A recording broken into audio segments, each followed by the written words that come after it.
Hello बच्चों, कैसे हो। आशा करता हूं कि आप लोग बहुत अच्छे होंगे, स्वस्थ होंगे और मस्त होंगे और बोर्ड एग्जाम्स की तैयारी में व्यस्त होंगे बच्चों। तो आज की क्लास में हम आपको बहुत ही इंटरेस्टिंग टॉपिक पढ़ाने वाले हैं, जो कि इलेक्ट्रोकेमिस्ट्री की जड़ है बच्चों। एक तरह से जैसे इलेक्ट्रोड क्या होता है, जब तक हम इलेक्ट्रोड, इलेक्ट्रोड विभव, मानक इलेक्ट्रोड विभव ये सब नहीं समझेंगे तब तक हमारे समझ में इलेक्ट्रोकेमिस्ट्री नहीं आने वाली है बच्चों। ठीक है ना। तो आज की क्लास आपके लिए बहुत ही इंटरेस्टिंग और बहुत ही इंपॉर्टेंट है। आप शुरू से लेके अंत तक जरूर देखें बच्चों। सबसे पहले हम बात करेंगे कि इलेक्ट्रोड क्या होता है।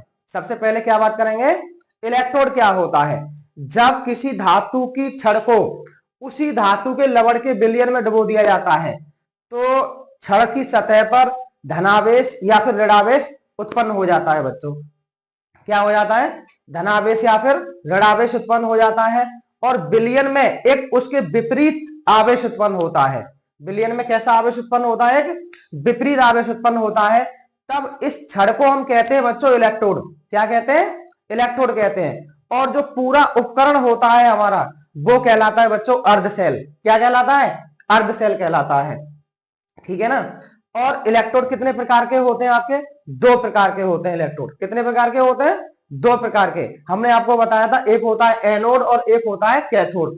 तो एनोड के बारे में हमने आपको बताया था कि जिस पर ऑक्सीकरण की प्रक्रिया होती है वो कहलाता है आपका एनोड। क्या कहलाता है, वो एनोड कहलाता है। और जिस पर अपचयन की प्रक्रिया होती है वो कहलाता है आपका कैथोड। ठीक है ना। अच्छा, एनोड जिस पर ऑक्सीकरण होगा, और ऑक्सीकरण किस पे होता है, जो विद्युत रासायनिक श्रेणी में ऊपर है धातु। और अपचयन किस पर होता है, जो विद्युत रासायनिक श्रेणी में नीचे है धातु। ठीक है ना। तो आइए पहले समझते हैं इलेक्ट्रोड, उसके बाद में समझेंगे मानक इलेक्ट्रोड विभव, फिर मानक हाइड्रोजन इलेक्ट्रोड के बारे में समझेंगे बच्चों। ठीक है, क्लास की शुरुआत करते हैं। पहले हेडिंग लगाएंगे बच्चों, इलेक्ट्रोड।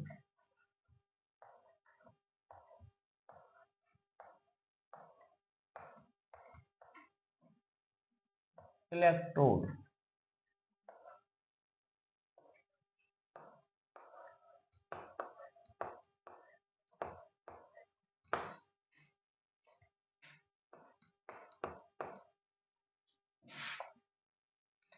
तो देखिए, जब हम किसी धातु की छड़ को उसी धातु के लवण के विलयन में डुबो देते हैं, जैसे इसमें भर लिया हमने जिंक सल्फेट का विलयन बच्चों।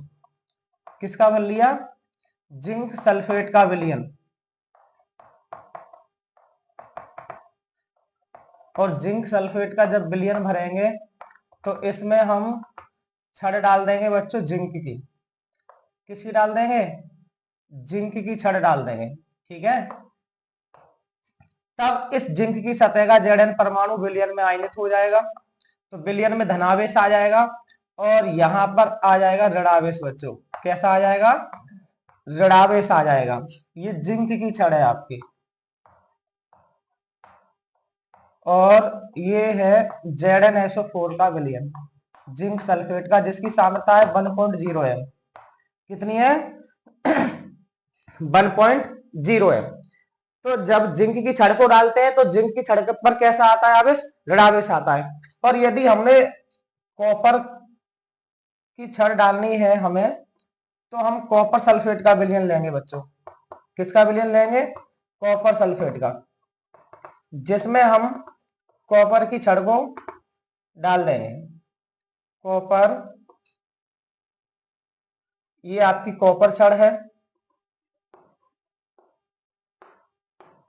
और इस पर कैसा आ जाता है, धनावेश आ जाता है बच्चों। क्या आ जाता है, इस पर धनावेश आ जाता है। ये आपका CuSO4 का विलयन है, जिसकी सांद्रता 1.0 एम है। ठीक है, जिसकी सांद्रता कितनी है, 1.0 एम है। तो इसकी डेफिनेशन हम कैसे बना सकते हैं, देखिए, जब किसी धातु की छड़ को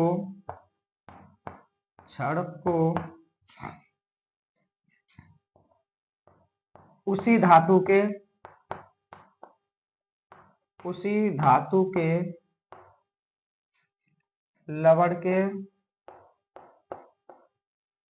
लवण के विलयन में डुबोया जाता है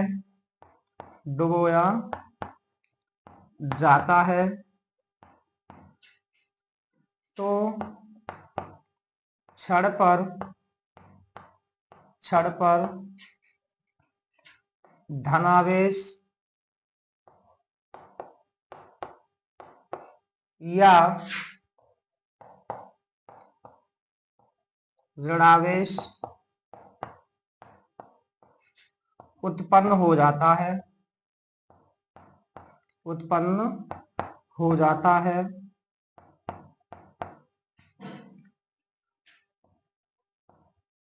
तथा विलयन पर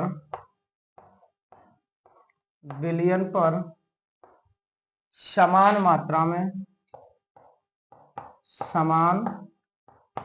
मात्रा में विपरीत आवेश आ जाता है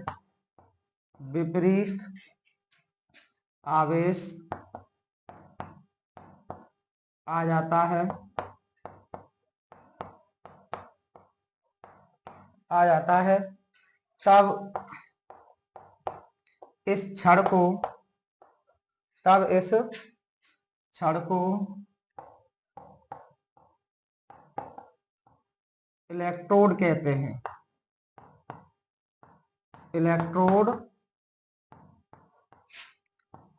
हैं तथा पूरे उपकरण को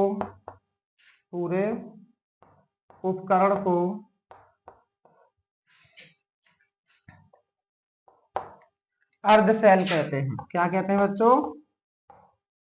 अर्धशैल कहते हैं। ठीक है, यानी जब किसी धातु की छड़ को उसी धातु के लवण के विलयन में डुबोया जाता है तो छड़ पर धनावेश या फिर ऋणावेश उत्पन्न हो जाता है तथा विलयन पर समान मात्रा में विपरीत आवेश आ जाता है। तब इस छड़ को हम क्या कहते हैं बच्चों? इलेक्ट्रोड कहते हैं। और पूरे उपकरण को हम क्या कहते हैं? अर्धशैल कहते हैं। अब इलेक्ट्रोड आपका दो प्रकार का होता है। इलेक्ट्रोड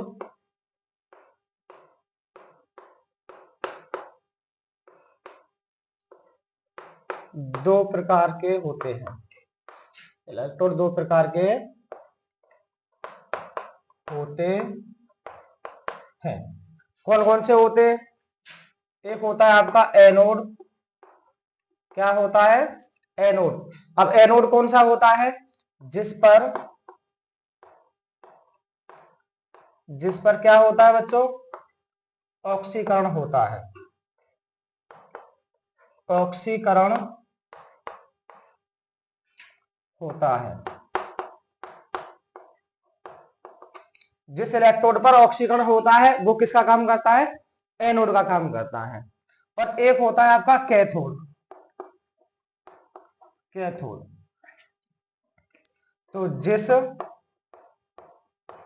इलेक्ट्रोड पर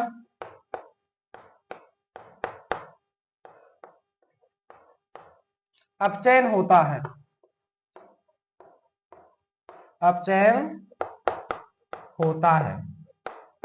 ठीक है ना, वो किसका काम करता है? आपका कैथोड का काम करता है।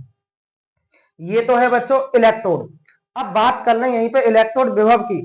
तो इलेक्ट्रोड विभव क्या होता है कि जब किसी धातु की छड़ को उसी धातु के लवण के विलयन में डुबो दिया जाता है तो छड़ पर एक आवेश उत्पन्न होता है जो विलयन के विपरीत होता है। विलयन के क्या होता है?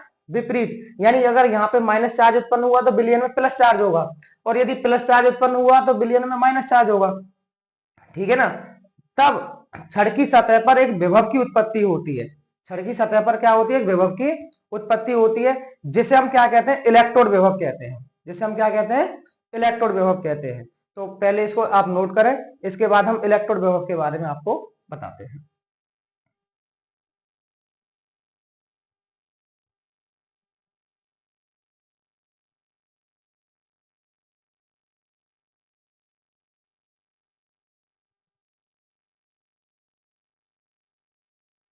तो अब बात करते हैं बच्चों इलेक्ट्रोड विभव की। किसकी बात करते हैं? इलेक्ट्रोड विभव की।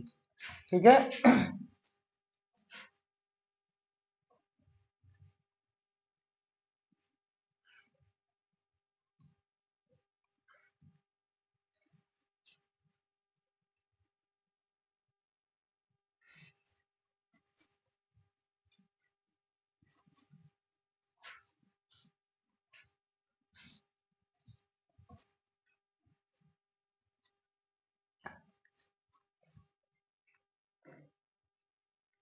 इलेक्ट्रोड विभव।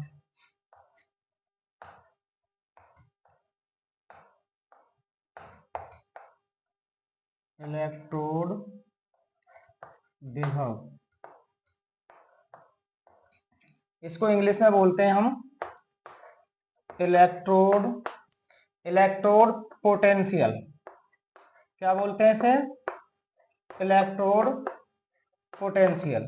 ठीक है, तो अभी हमने आपको बताया कि जब हम किसी धातु की छड़ को उसी धातु के लवण के विलयन में डुबोते हैं तो छड़ की सतह पर एक आवेश उत्पन्न होता है जो विलयन के विपरीत होता है बच्चों। विलयन के क्या होता है? विपरीत होता है, जिससे छड़ की सतह पर एक विभव की उत्पत्ति होती है। क्या होती है? विभव की उत्पत्ति होती है, जिसको हम क्या कहते हैं? इलेक्ट्रोड विभव कहते हैं। क्या कहते हैं? इलेक्ट्रोड विभव कहते हैं। इलेक्ट्रोड विभव को हम कैपिटल ई से प्रदर्शित करते हैं बच्चों। ठीक है ना, और इलेक्ट्रोड विभव का मान किस किस पर निर्भर करता है? चालक की प्रकृति पर। किस पर? चालक की प्रकृति पर। अगर कोई भी चालक है, कोई धातु चालक है, उसकी चालकता अधिक है तो वहां पर इलेक्ट्रोड विभव की उत्पत्ति भी क्या होगी? अधिक होगी बच्चों। ठीक है ना, इलेक्ट्रोड विभव की उत्पत्ति क्या होगी? अधिक होगी। और दूसरा फैक्टर है आपका विलयन की सांद्रता। विलयन की सांद्रता, अगर विलयन की सांद्रता हम बढ़ाते हैं तो आयनन घट जाता है बच्चों। विलयन का आयनन क्या हो जाता है? घट जाता है। और जब विलयन का आयनन घट जाएगा तो फिर उस वहां इलेक्ट्रोड विभव भी कम हो जाएगा। इलेक्ट्रोड विभव क्या हो जाएगा? कम हो जाएगा। तीसरा फैक्टर है आपका ताप तथा दाब। ताप तथा दाब, अगर हम ताप बढ़ाते हैं तो इलेक्ट्रोड विभव क्या होता है? बढ़ जाता है बच्चों। क्या होता है? बढ़ जाता है। तो यहां लिखेंगे जब किसी धातु की छड़ को उसी धातु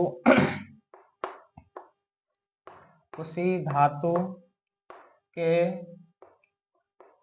लवण के विलयन में डुबोया जाता है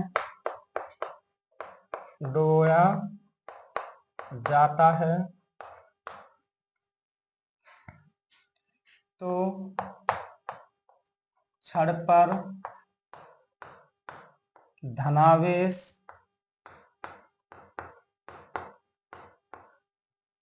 या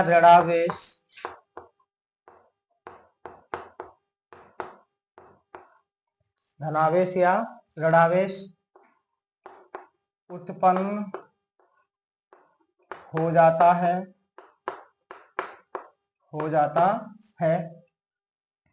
तथा विलयन पर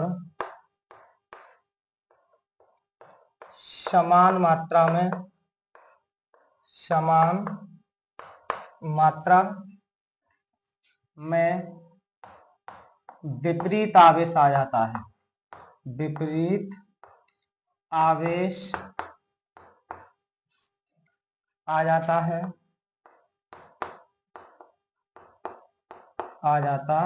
है जिसके कारण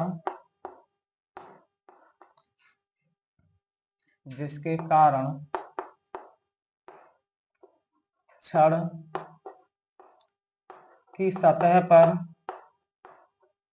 की सतह पर एक विभव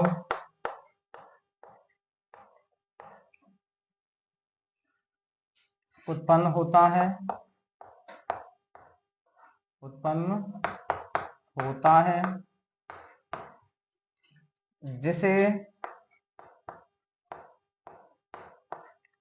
इलेक्ट्रोड विभव कहते हैं, जिसे इलेक्ट्रोड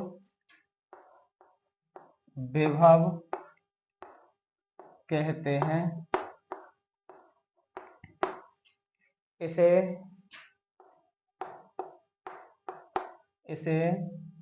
कैपिटल ई से प्रदर्शित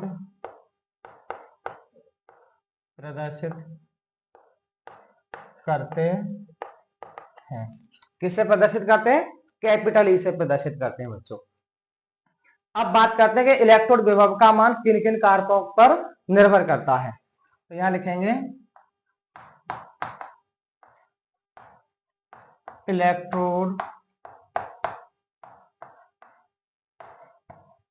विभव का मान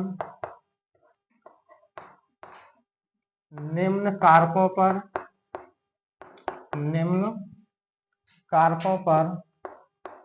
निर्भर करता है।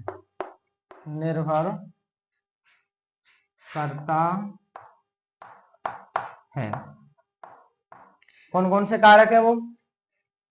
नंबर 1,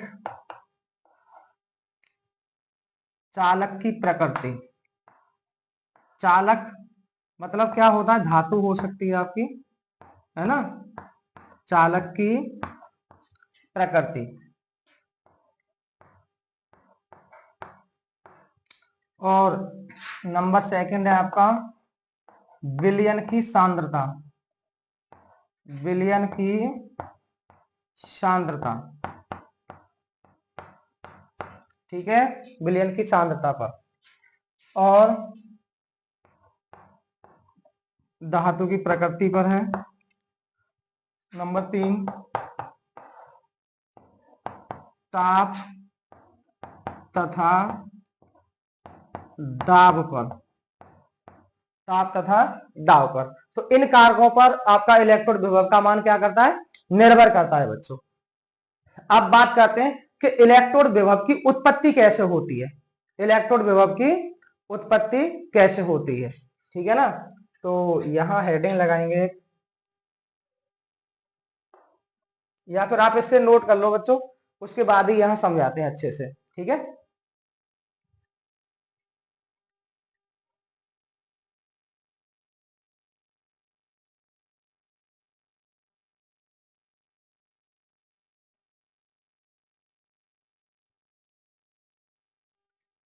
तो अब बात करेंगे बच्चों कि ये इलेक्ट्रोड विभव की उत्पत्ति कैसे होती है। इलेक्ट्रोड विभव की उत्पत्ति का रीजन क्या है?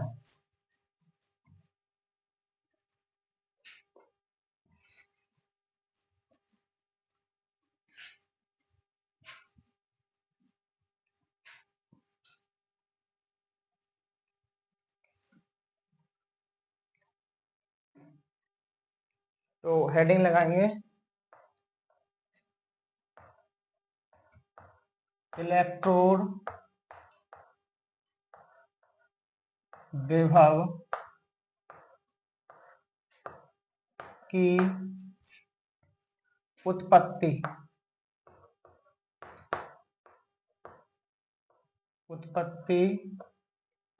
का कारण, ठीक है। इलेक्ट्रोड विभव की उत्पत्ति का कारण। अब कारण क्या है बच्चों? जैसे हमारे पास ये पात्र है,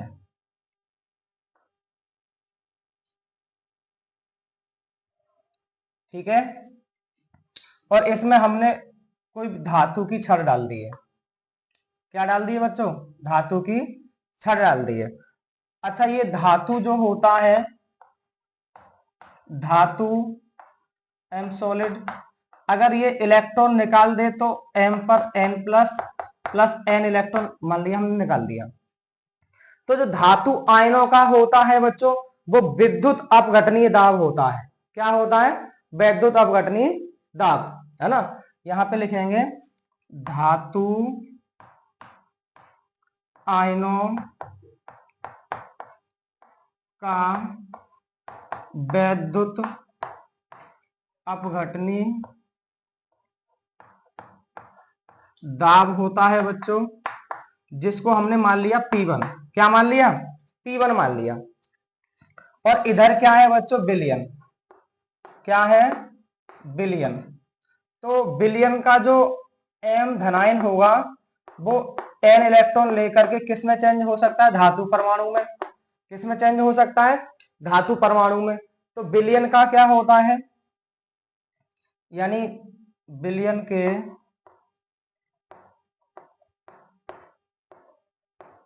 धनायनों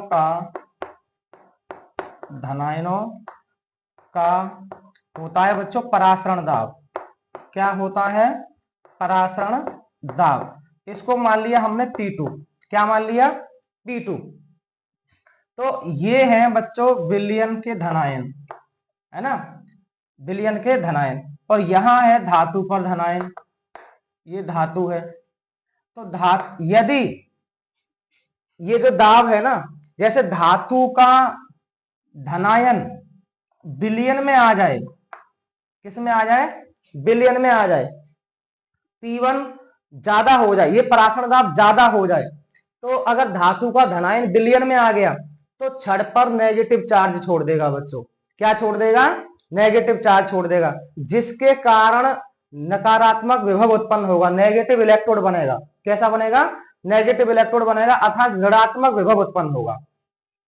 और यदि बिलियन के धनायनों का परासरण दाब ज्यादा हुआ, P2 अगर ज्यादा हुआ, तो फिर ये धनायन इलेक्ट्रॉन ग्रहण करके इस छड़ पर चिपक जाएंगे, धातु परमाणु में चेंज हो जाएंगे, और तब जो विभव की उत्पत्ति होगी वो धनात्मक विभव होगा, धनात्मक इलेक्ट्रोड बनेगा आपका। ठीक है।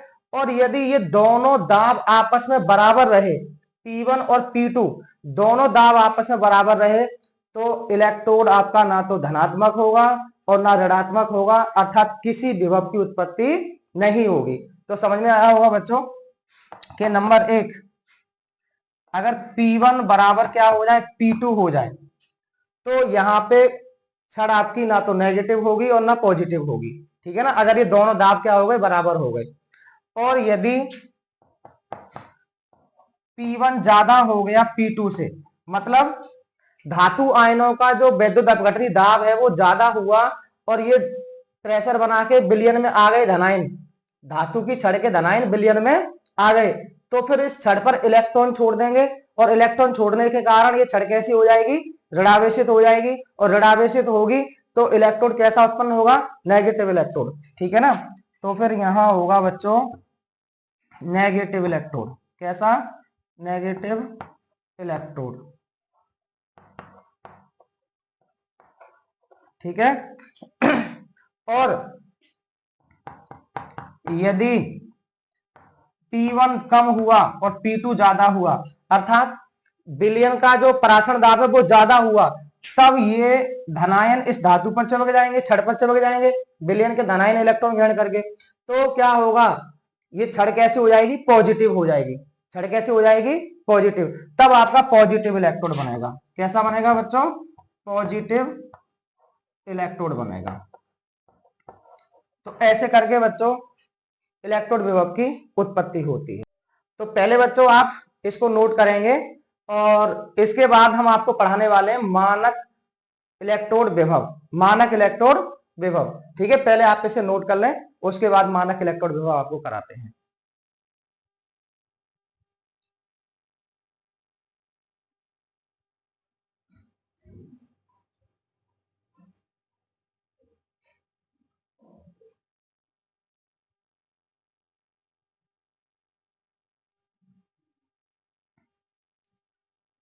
तो आपने नोट किया होगा बच्चों। अब बात करते हैं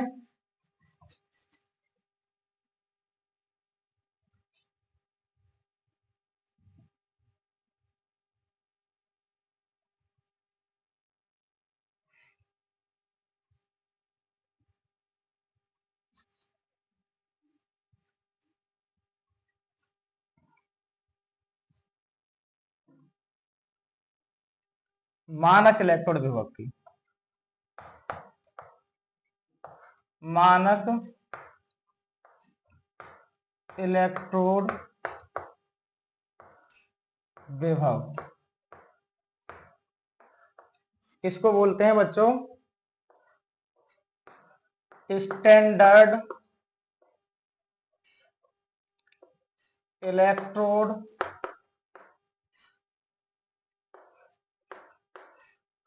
पोटेंशियल।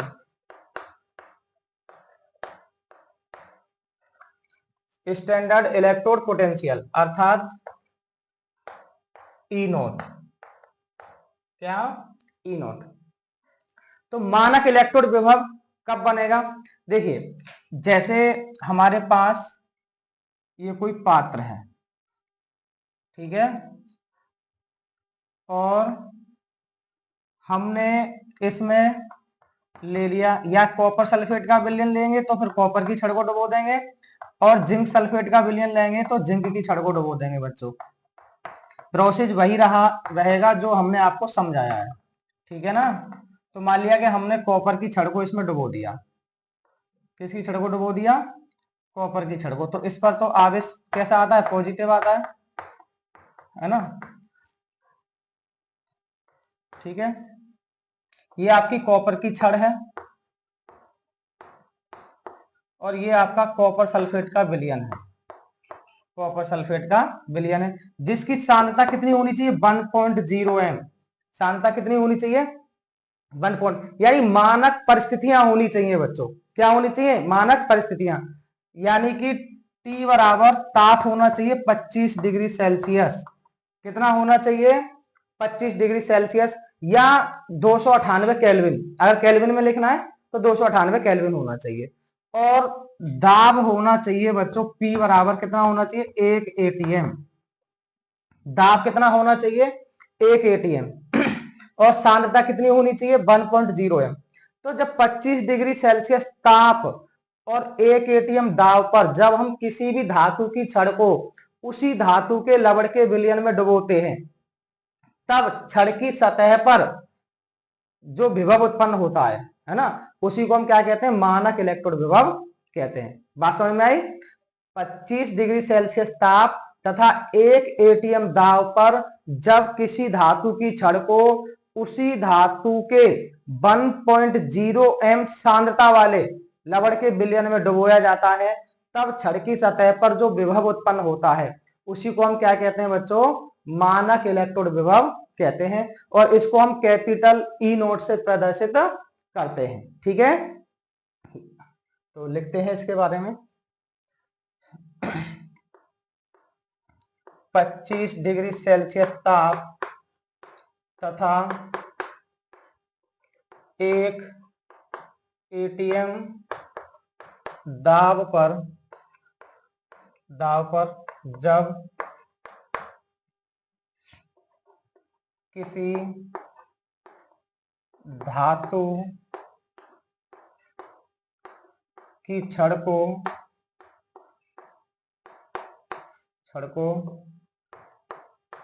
उसी धातु के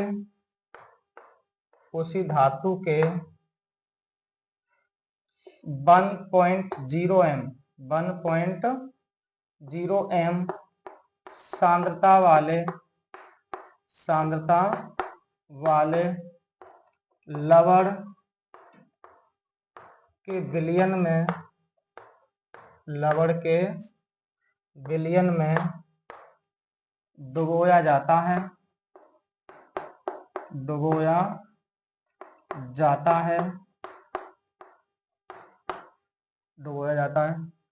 तब छड़ की सतह पर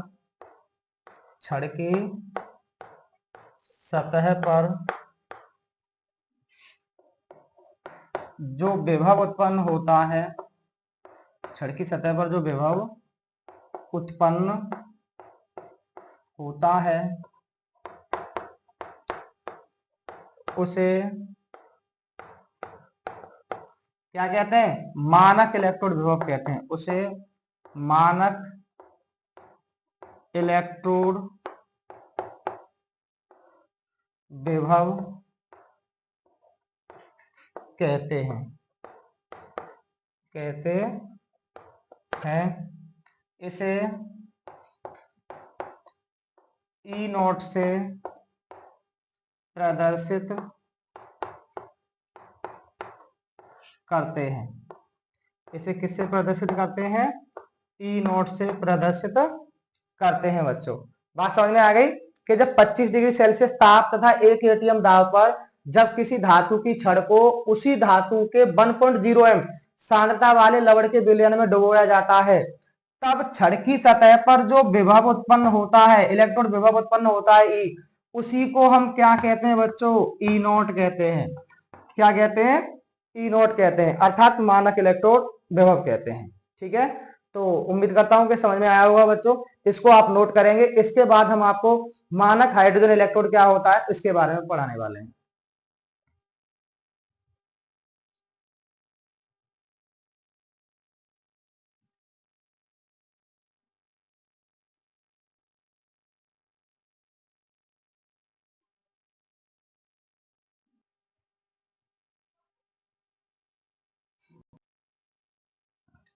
तो बच्चों अब बात करेंगे हम मानक हाइड्रोजन इलेक्ट्रोड की। किसकी बात करेंगे?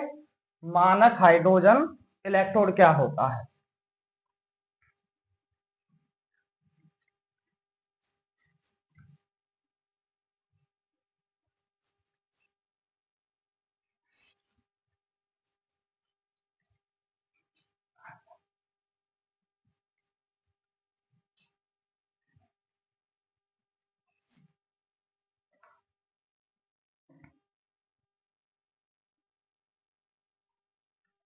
मानक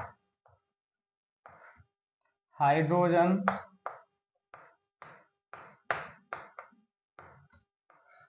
इलेक्ट्रोड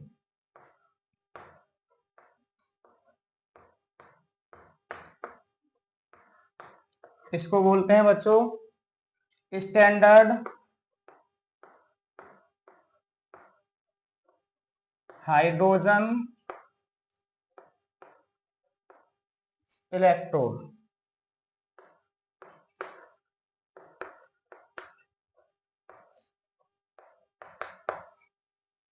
शॉर्ट में क्या बोल सकते हैं इसे? S H E. क्या बोल देते हैं? S H E. मानक हाइड्रोजन इलेक्ट्रोड होता क्या है बच्चों? समझेंगे इसे गहराई से। देखो, एक पात्र लेंगे हम,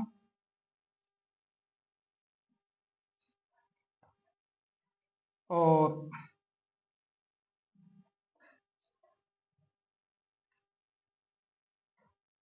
इसमें हम एक HCl का, सांद्र HCl का विलयन भर लेंगे, जिसकी मोलरता होगी बच्चों 1। मोलरता कितनी होगी? जिसकी 1 होगी। 1.0 एम सांद्रता का HCl का विलयन होता है बच्चों। ठीक है ना? 1.0 एम सांद्रता का HCl का विलयन। ये है बच्चों 1.0 एम HCl विलयन। क्या है? HCl विलयन। ठीक है, यहां पे मानक शब्द लिया गया है। क्या लिया गया है? मानक शब्द लिया गया है। तो यहां ताप तो सीधी सी बात है कि ताप 25 डिग्री सेल्सियस होगा या फिर 298 केल्विन होगा। ठीक है ना? इसमें हम क्या करते हैं कि एक कांच की ट्यूब के द्वारा, कांच की ट्यूब के द्वारा, ठीक है, इसमें डाल देते हैं कांच की ट्यूब में प्लेटिनम या कॉपर का तार। किसका? प्लेटिनम या कॉपर का तार। ये प्लेटिनम या Cu का तार है बच्चों। ठीक है, प्लेटिनम या कॉपर का तार। और इससे हम लटका देते हैं बच्चों प्लेटिनम की प्लेट। किसकी प्लेट लटका देते हैं? प्लेटिनम की प्लेट। और इस पर प्लेटिनम ब्लैक की पॉलिश होती है बच्चों। किसकी पॉलिश होती है? प्लेटिनम ब्लैक की पॉलिश होती है। ठीक है, ये आपकी है प्लेटिनम प्लेट। प्लेटिनम प्लेट, और इस पर क्या है? प्लेटिनम ब्लैक की पॉलिश की हुई, ठीक है ना। इस पर क्या है, प्लेटिनम ब्लैक की पॉलिश हो रखी है। और यहां एक कांच का आवरण लगा होता है बच्चों,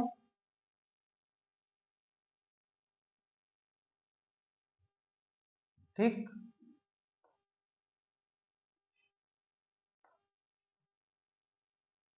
ये भी कांच की नली होती है।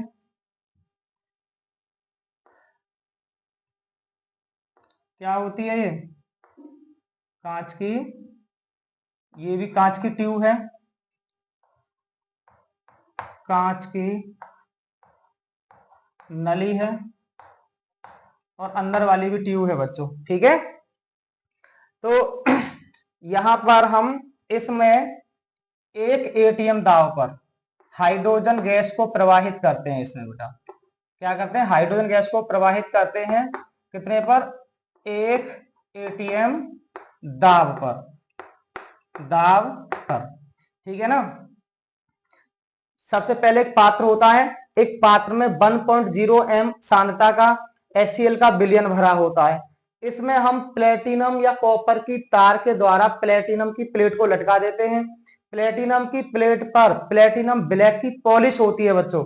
ये किसका काम करती है, इलेक्ट्रोड का काम करती है। किसका काम करती है, इलेक्ट्रोड का काम करती है। और यहाँ पर अगर चाहो तो Hg भी भर सकते हो मेटल, तो जिससे कि विद्युत धारा बहुत अच्छी तरह से प्रवाहित हो सके, ठीक है ना। और इसमें एक एटीएम दाब पर हम हाइड्रोजन गैस को प्रवाहित करते हैं। क्या करते हैं, एक एटीएम दाब पर हाइड्रोजन गैस को प्रवाहित करते हैं। तो जैसे ही हम हाइड्रोजन गैस को इसमें प्रवाहित करेंगे तो हाइड्रोजन गैस की कुछ मात्रा इस प्लेटिनम ब्लैक की प्लेट द्वारा अधिशोषित कर ली जाती है। अधिशोषित का मतलब होता है इसकी ऊपरी सतह पर क्या हो जाती है, जमा हो जाती है। तो अधिशोषित कर ली जाती है, और शेष मात्रा इस अम्ल के विलयन में क्या हो जाती है बच्चों, विलीन हो जाती है। शेष मात्रा इस अम्ल के विलयन में क्या हो जाती है, विलीन हो जाती है। तब प्लेटिनम इलेक्ट्रोड पर अधिशोषित हाइड्रोजन गैस और विलयन में विलीन हाइड्रोजन आयनों के मध्य एक साम्यावस्था स्थापित हो जाती है। क्या हो जाती है, एक साम्यावस्था स्थापित हो जाती है। अर्थात जो H2 गैस है ना, इन दोनों के मध्य 2 times H plus plus 2 electrons, इन दोनों के मध्य में क्या हो जाती है, साम्य स्थापित हो जाता है बच्चों। तो समझ में आया होगा कि 25 डिग्री सेल्सियस ताप पर और 1.0 m सांद्रता वाले HCl के विलयन में कांच की नली के द्वारा प्लेटिनम या कॉपर की तार से प्लेटिनम की प्लेट को लटका दिया जाता है, जिस पर प्लेटिनम ब्लैक की क्या होती है, पॉलिश होती है। ये इलेक्ट्रोड का कार्य करती है, और इसमें एक एटीएम दाब पर हाइड्रोजन गैस को प्रवाहित किया जाता है, और जिसकी कुछ मात्रा प्लेटिनम ब्लैक की प्लेट द्वारा अधिशोषित कर ली जाती है, और कुछ मात्रा अम्ल के विलयन में क्या हो जाती है, विलीन हो जाती है, ठीक है ना। तब प्लेटिनम इलेक्ट्रोड पर अधिशोषित हाइड्रोजन गैस और विलयन में विलीन हाइड्रोजन आयनों के मध्य साम्य स्थापित हो जाता है बच्चों, ठीक है ना।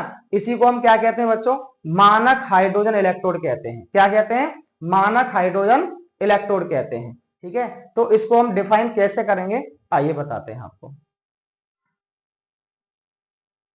यहां लिखते हैं इसके बारे में। अच्छा, एक चीज का और ध्यान रखेंगे बच्चों, इसका जो मानक अपचयन विभव है, मानक अपचयन विभव है, वो शून्य माना जाता है। क्या माना जाता है, शून्य माना जाता है। यानी जो E0 है इसका, वो कितना माना जाता है, 0.00 वोल्ट माना जाता है, ठीक है ना। E0 कितना माना जाता है, 0.00 वोल्ट, ठीक है। तो यहां लिखेंगे, एक बर्तन में HCl का ऐसा विलयन भरा होता है जिसकी सांद्रता 1.0 m तथा ताप 25 डिग्री सेल्सियस होता है। इसमें एक कांच की नली के द्वारा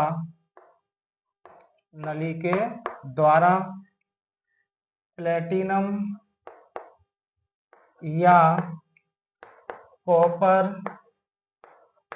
की तार से प्लेटिनम प्लेट को लटका देते हैं,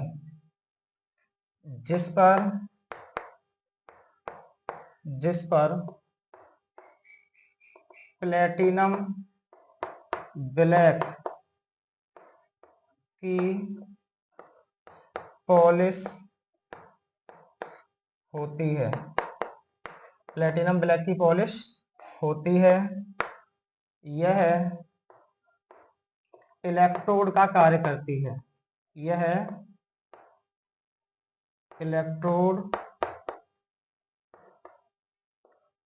का कार्य करती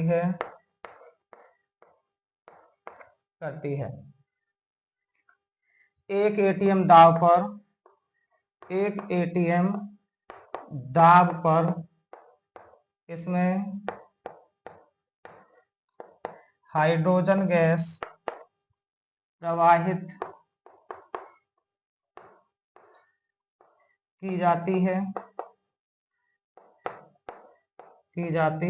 है, जिसकी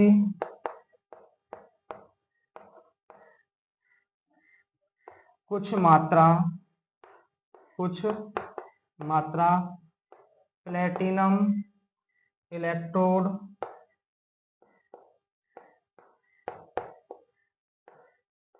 द्वारा अधिशोषित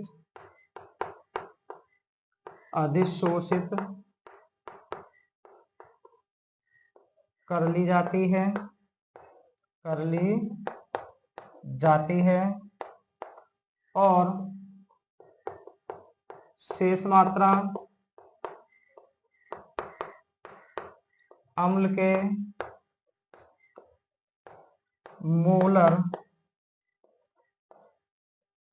मोलर विलयन में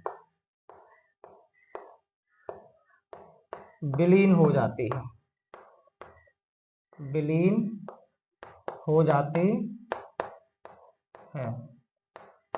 ठीक है ना। विलयन में क्या हो जाती है बच्चों? विलीन हो जाती है। इस प्रकार प्लेटिनम इलेक्ट्रोड पर अधिशोषित हाइड्रोजन गैस और विलयन में उपस्थित धनायनों के मध्य साम्य स्थापित हो जाता है। ठीक है ना। तो यहां पे लिख सकते हैं हम, और इस प्रकार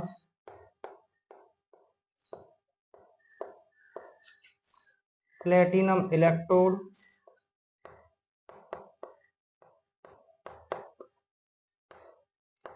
पर अधिशोषित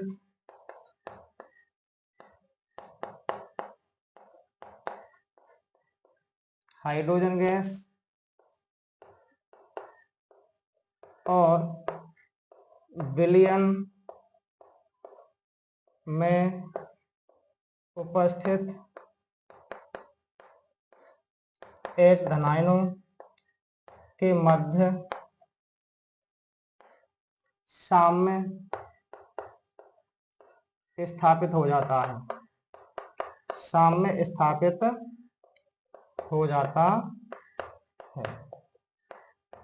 ठीक है। तो इसको आप नोट करेंगे बच्चों, मानक हाइड्रोजन इलेक्ट्रोड को, और इसके बाद मानक हाइड्रोजन इलेक्ट्रोड के कार्य क्या होते हैं उसके बारे में हम आपको बताने वाले हैं।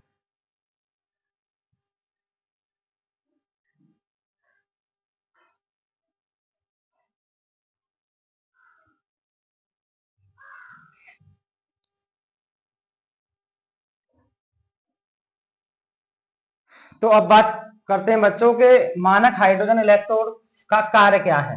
ठीक है ना। मानक हाइड्रोजन इलेक्ट्रोड का कार्य क्या है?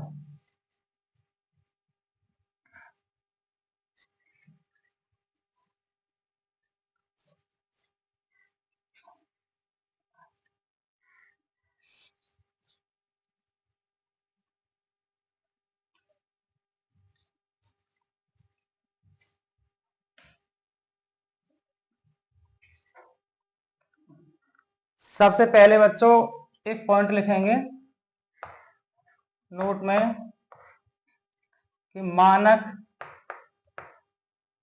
हाइड्रोजन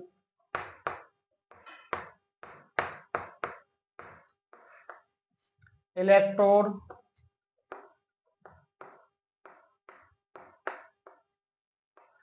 का इलेक्ट्रोड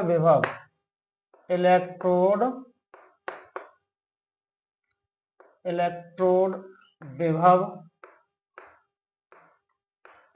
क्या माना जाता है? शून्य माना जाता है। इलेक्ट्रोड विभव शून्य माना जाता है, अर्थात जो ई नॉट होता है इसका वो कितना होता है बच्चों? 0.00 वोल्ट। ठीक है ना भाई। इसका निर्माण किसके लिए किया गया था?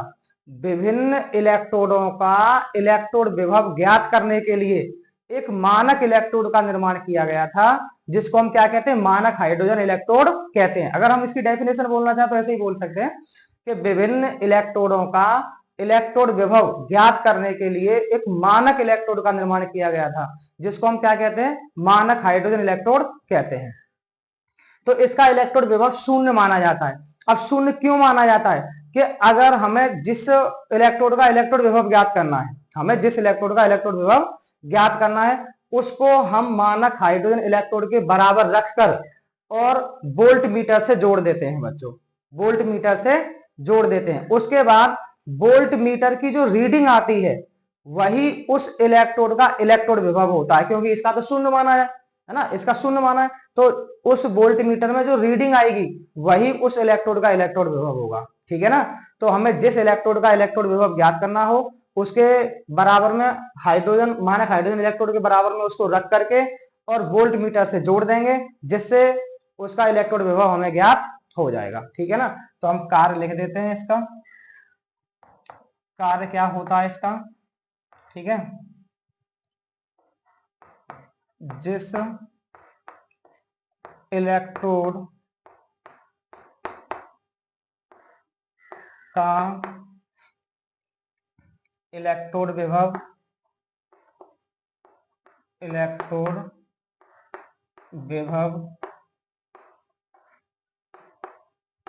ज्ञात करना होता है, उसे मानक हाइड्रोजन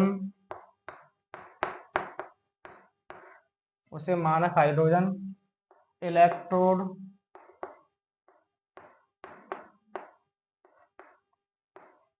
के बराबर रखकर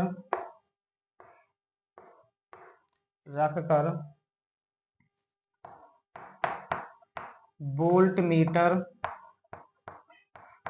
से जोड़ देते हैं।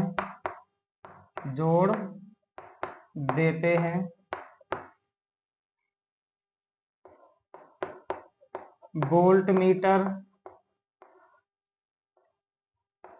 की रीडिंग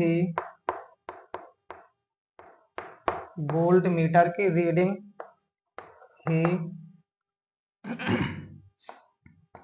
उस इलेक्ट्रोड